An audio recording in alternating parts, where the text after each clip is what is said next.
एक तो मेरा सबसे निवेदन है, कोरोना फैल रहा है इसलिए मास्क अपना अपना जरूर लगा लें। देखिए, आपका सुरक्षित रहना बहुत जरूरी है और संकट है तो मैं रुक नहीं सकता था, मैं कोरोना में भी आया हूं, लेकिन मास्क रहेगा तो अपनी सुरक्षा रहेगी। छायन और आसपास के राजगढ़ विधानसभा के, खिलचीपुर विधानसभा के मेरे सभी बहनों, भाइयों, बेटे बेटियों, अभी पिछले दिनों की ओलावृष्टि में किसानों की फसलें तबाह और बर्बाद हो गई है। अभी मैं सरसों का खेत देख के आया हूं, ऐसा लगा जैसे हार्वेस्टर से काट दिया हो, ठूंठ भी नहीं बचे। पूरी तरह से फसल बर्बाद हुई है। मैं किसान का दर्द जानता हूं, तकलीफ पहचानता हूं। दिन और रात मेहनत और मजदूरी करके हम अपने खेत जोतते हैं, खाद डालते हैं, बीज डालते हैं, पानी से नहीं पसीना से सींचते हैं, पसीना से अपने खेतों को। और उसके बाद अगर आई फसल बर्बाद हो जाए तो किसानों की तकलीफ और दर्द की कोई सीमा नहीं होती। लेकिन आज मैं छायन पूरे क्षेत्र से ये कहने आया हूं, कष्ट और परेशानी है, लेकिन चिंता मत करना, कोई भी गांव के हो, इस संकट के पार शिवराज आपको निकाल के ले जाएगा। ऐसी परेशानी और मुसीबत में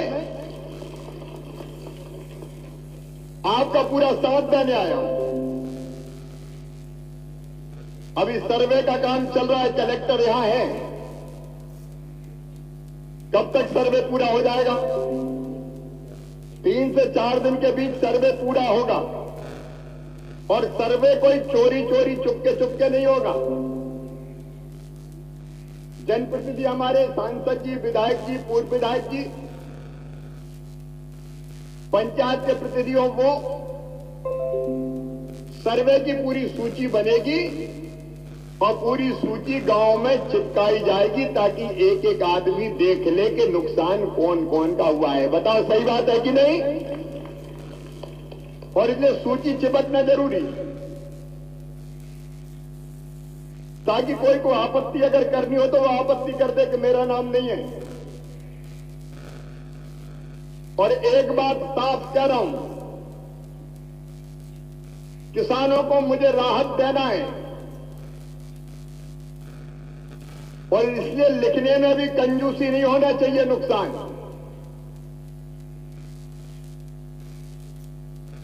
हर हालत में मुझे राहत देना है, देने वाला यहां खड़ा है। आप लिबरली नुकसान का आकलन कीजिए ताकि राहत की राशि हमारे किसानों को मिल सके। मेरे बहनों और भाइयों, हमने तय किया है कि हमारी गेहूं हो, सरसों हो, चना हो, मसूर भी है, मसूर हो, 50% से ज्यादा नुकसान पे 30,000 रुपया प्रति हेक्टेयर की दर से राहत की राशि दी जाएगी।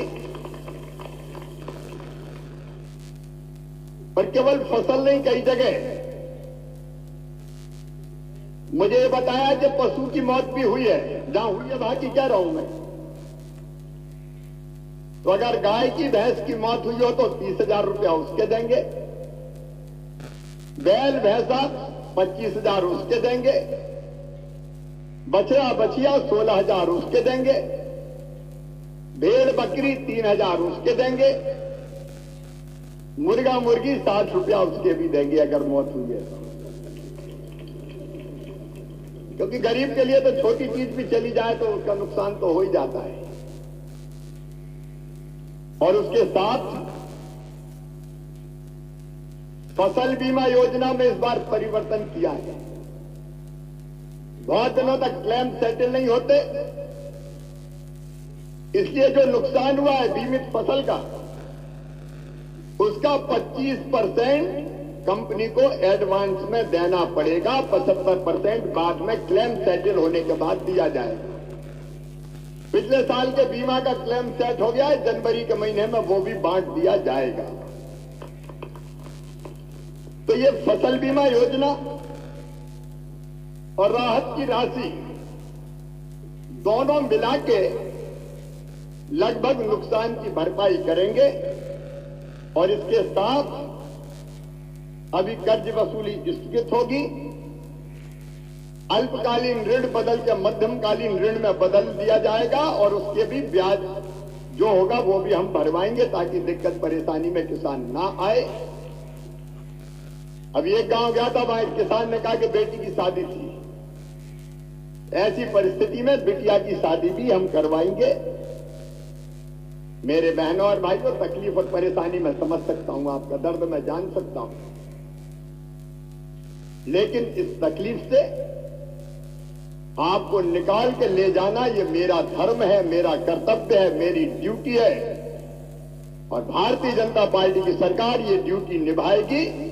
आपको अधूरी में नहीं छोड़ेंगे मेरे बहनों और भाइयों, आपको इस परेशानी से निकाल के ले जाएंगे। इसलिए मैं यहां देखने आया हूं और अलग से भी आवेदन देने की कोई को जरूरत नहीं है, क्योंकि सर्वे एक एक गांव का होगा,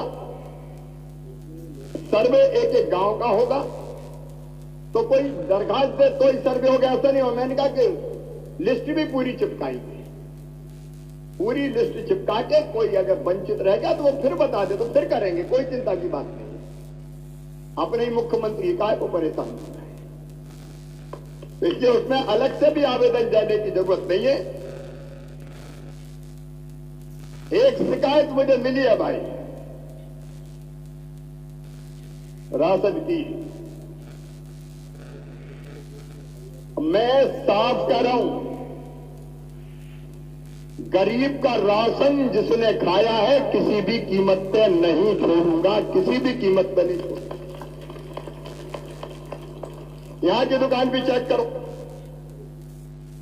कोई दुकान नहीं छोड़ेगा।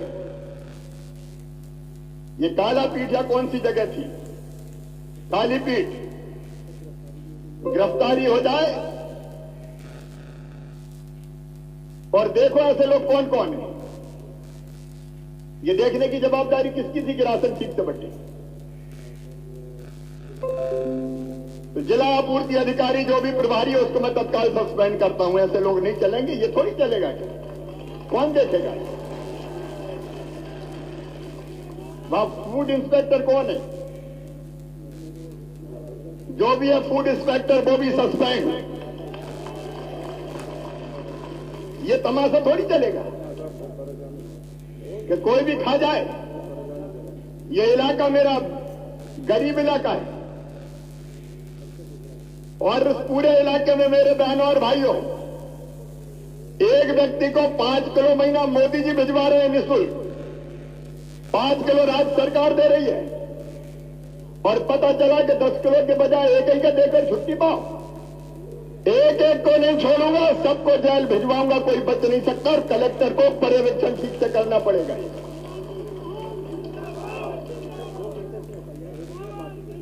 ये कमिश्नर भी कहा है वो भी आ जाए, ये मैं नहीं छोड़ूंगा। आप ये देखिए, जिले की दुकानें चेक करो सब, यहां की भी चेक करवाओ पूरी, और जो भी गड़बड़ कर रहा है बिल्कुल नहीं छोड़ना है। जितने भी हो एफआईआर करो, जेल भेजो, और एफआईआर का मतलब जेल जाना होना चाहिए, बचना नहीं होना चाहिए कोई। ये थोड़ी चलेगा कि कोई भी खा पी के बराबर कर दे। बेईमानों को नहीं छोड़ूंगा किसी भी कीमत में। और ये सारी दुकानों का, राजगढ़ जिले की सारी दुकानों का को चेक करवाइए, कमिश्नर पर्यवेक्षण करे, कलेक्टर करवाए, और ट्रांसपेरेंटली ठीक से बचना चाहिए, इसकी सुनिश्चित व्यवस्था करो।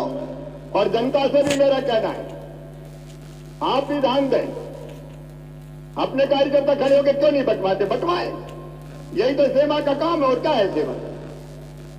तो कोशिश करना चाहिए कि ठीक से बटे सबको। दीनदयाल अंत्योदय समिति बनी कि नहीं बनी? तो उनको जिम्मेदारी देते वो देखें। और 7 तारीख को हर महीने अफसरों की देखरेख में राशन बंटना चाहिए, उसकी ड्यूटी लगना चाहिए, ताकि जनता को कोई परेशानी ना हो। और ये मैंने राहत और मुआवजे का बता दिया, आप चिंता मत करना, उसको भी मैं पूरी तरह से आपको राहत दिलवाऊंगा, कोई कसर नहीं छोड़ूंगा। इसका फिर से सर्वे करवा लेंगे, सांसद जी ने मुझे बताया, आप भी बता रहे हैं। ठीक है, मैं ले लूंगा। धन्यवाद।